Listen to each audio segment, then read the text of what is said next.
And it's from that panel, 5 have been nominated for Los Angeles, with the others ready to step in at a moment's notice. Here's Pat McQuaid. I think they're very, very dedicated. You just have to look at the sort of the facts. Of the 9 that I have on the A squad, there's only 1 in employment. And the others aren't unemployed because they're unemployable. They're unemployed. A lot of them have taken conscious decisions to devote their life near enough to their career, to make a career out of cycling. I've got 4 who are on the continent at the moment, and they are looking for professional careers in the sport. The 4 of the others, the ones that are based in Ireland, 3 or 4 of them, certainly if this Olympics comes for them and they do well in the Olympics, they will also head to France. So they're all really, I mean, Kelly and Roach have had a big impact on the sport here, and these lads are looking very much to Kelly and Roach to follow their footsteps. The Irish team for Los Angeles as selected includes Martin Early and Paul Kimmage, both competing in France, and so they're gaining valuable experience. Next there's last year's Ross Tulchin winner Philip Cassidy, who's also in France, and Philip is the only NCAA rider in the nominated 5. Making up the squad are Dublin's Gary Thompson and David Gardner of Ulster. It's very important for me to qualify. It's been something that I've been dreaming of for many years, is to ride a road race in the Olympic Games. I've always wanted to compete in the Olympic Games, so now it seems I have the chance, so I'll be trying as hard as I can to do that. Well, when everybody lines up the line in Los Angeles, everybody's going to feel the same. They'll be saying, look at these boys there, they're better than me, so it's all a matter of pressure. Well, there will be intense pressure there, so it's just a matter of getting over that. But once it starts, then it's every man for himself, really. Thompson got his call because of his aggression and performance in the recent Callar-Cosengas Tour of Ireland, where he ran up against several English professionals.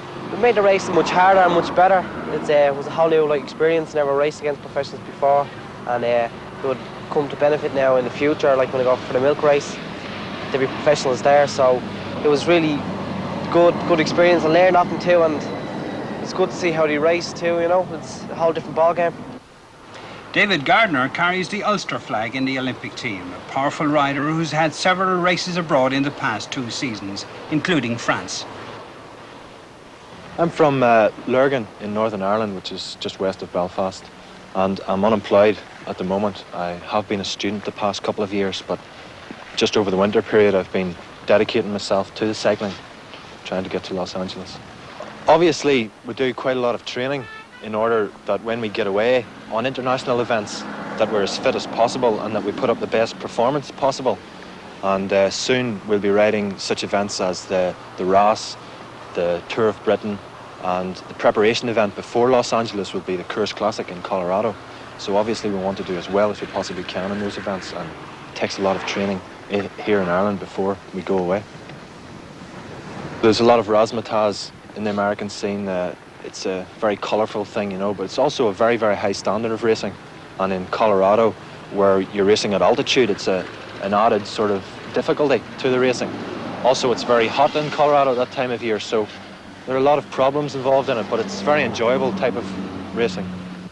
Gary Thompson wants to make a career of cycling. He knows how tough it is, how much there is to be gained by winning top-line amateur results, particularly in the Olympics. Oh well, I'm only starting now, so it's only my first step on the ladder, and it'll take me about 6-7 years to reach the top, so I hope to progress much more every year.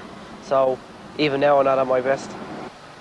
It's going to be tremendous because all the training I'm going to do, everything's going to just relate to it, and everything I have that day will go straight into it. Nothing will be in my mind just to win a medal on the day.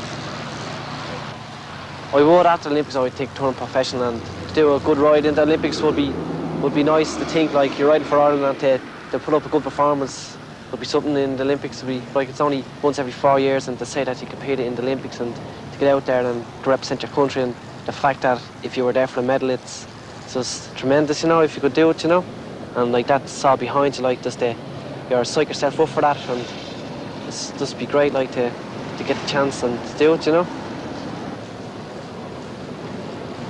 To just know that it's not like particularly hilly, it's mostly flat and it's very fast, but the main factor there will be the heat this year. It'll be fairly intense heat, so that'll be the big problem. Jim Henry, now the British national team director, who has been on the course, has been around the course, tells me that's a rolly course. It's not a severe course, not as severe as the World Championships last year, for instance. It's a rolly course, it's going to be fast, it's going to be hot. I've raced in Los Angeles myself, so I know what the heat is like out there, know what to expect. We also ride a team time trial, which is following the second Sunday of the games. It's a 4-man team time trial, 100 kilometres against the clock, and that's on a 50 is 25 kilometres out and back, and they do it twice on an auto route. Very, very fast surface. We've never actually done well in the Olympic Games, have we, in cycling? No, it's interesting that in the last Olympic Games, Stephen Roach was one of our main contenders, and I wouldn't say he was on one of his best days, one of his better days. He was riding well before it. He did very well in the international event just before the Olympics, but on the day, things just got him. The circuit I don't think suited him, and it was a Russian-dominated event. The 76 Olympic squad was depleted a little bit by the fact that myself and Sean Kelly were suspended just prior to it. And Sean again could be said to have been a product of that Olympic squad. Stephen is a product of the 1980 Olympic squad. So even though they've gone on to greater things since, they still have benefited a lot from the preparation that they got for the Olympics, actually. Well, this year, Raleigh and we have various other sponsors. They're providing us with gears and with tubulars for training and for racing, and plus then the prize money we would get, would all go back into the sport. So you have very little money to spend on leisure life or anything like that. So it's all into the bike. Yeah, it has to be said that the big interest that has taken place in the sport, possibly a lot of it is to do with Kelly and Roach, but it has certainly brought a lot more interest in, a lot more sponsorship in. This Olympic squad, the Olympic programme that we have had for the past 4 years, has been sponsored to a large extent by Raleigh. And they have, this year alone, their input into the Olympic squad would be in the region of £25,000. Now, in addition to that, the Olympic Council, the government, and various other sponsors come to our aid. And the aid that we've been getting from these other sources has been increasing over the past couple of years because, as I say, the increased interest in the sport. I had a great life in the sport myself. For 15 years I competed and represented Ireland all around the world. We have lads here, for instance, who, had they not taken up the sport, would probably be in the same position. Some of them on this, even on our A squad, would probably maybe never have set a foot outside Ireland. And here they are, some of them have travelled quite a bit of the world already and are in with the possibility of going to Los Angeles. I think sport is, one of the great things about sport is that you do, at somebody else's expense, okay, you're putting the effort in and competing in events and so forth, but somebody else is always paying for your air tickets and your travel and your hotel accommodation and so forth, and it's a great way to see the world, there's no doubt. So you've got to get used to being in big fields of 200 riders where they're going in and they're listening to strange accents and strange, they're completely strange. It's different than racing at home where you see the same faces week in, week out, or even racing in England. When you go to the world, it's always a feature when you go to the World Championships that you're thrown in against 200 or 300 from all nationalities. And when the adrenaline is flowing in the World Championships and in the Olympic Games, I mean, it's going to be a very difficult event. You're going to have 150 or 200 riders. There's only 3 medals out of the whole 200, so it's certainly not going to be easy to get a medal in the cycling. But once you can get the riders conditioned to the actual situation, the actual event, that type of event, it does help. It means that when they get in there on the event, that they're not quite as nervous as they might